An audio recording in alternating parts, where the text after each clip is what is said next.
नमस्कार दोस्तों, आज मैं आपको सुनाऊंगा गोलू मोलू और भालू की एक अनोखी कहानी। गोलू और मोलू पक्के दोस्त थे। गोलू जहाँ दुबला पतला था, वहीं मोलू मोटा गोल मटोल। दोनों एक दूसरे पर जान देने का दम भरते थे, लेकिन उनकी जोड़ी देखकर लोगों की हंसी छूट जाती। एक बार उन्हें किसी दूसरे गांव में रहने वाले मित्र का निमंत्रण मिला। उसने उन्हें अपनी बहन के विवाह के अवसर पर बुलाया था। उनके मित्र का गांव कोई बहुत दूर तो नहीं था, लेकिन वहां तक पहुंचने के लिए जंगल से होकर गुजरना पड़ता था और उस जंगल में जंगली जानवरों की भरमार थी। दोनों चल दिए। जब वे जंगल से होकर गुजर रहे थे, तो उन्हें सामने से एक भालू आता दिखा।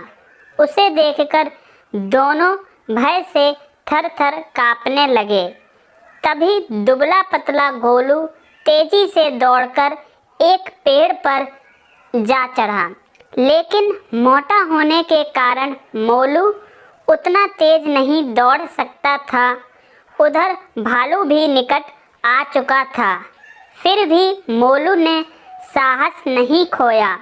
उसने सुन रखा था कि भालू मृत शरीर को नहीं खाते। वह तुरंत जमीन पर लेट गए और सांस रोक ली।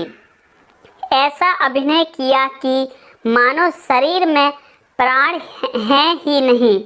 भालू घुरघुराता हुआ मोलू के पास आया, उसके चेहरे व शरीर को सूंघा और उसे मृत समझकर आगे बढ़ गया।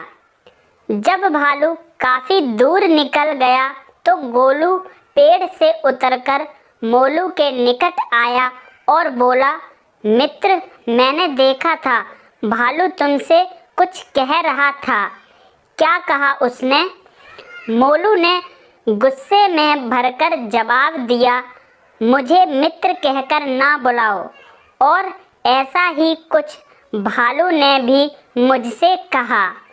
उसने कहा, गोलू पर विश्वास ना करना, वह तुम्हारा मित्र नहीं है।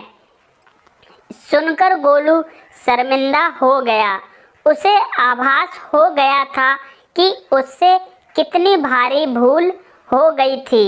उसकी मित्रता भी सदैव के लिए समाप्त हो गई।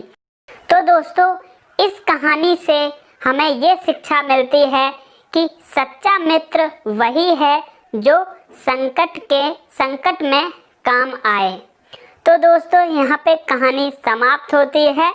एंड कमेंट करके ज़रूर बताइए कि कहानी आपको कैसी लगी, और इसी तरीके की इंटरेस्टिंग कहानी को सुनने के लिए चैनल को सब्सक्राइब करें। धन्यवाद।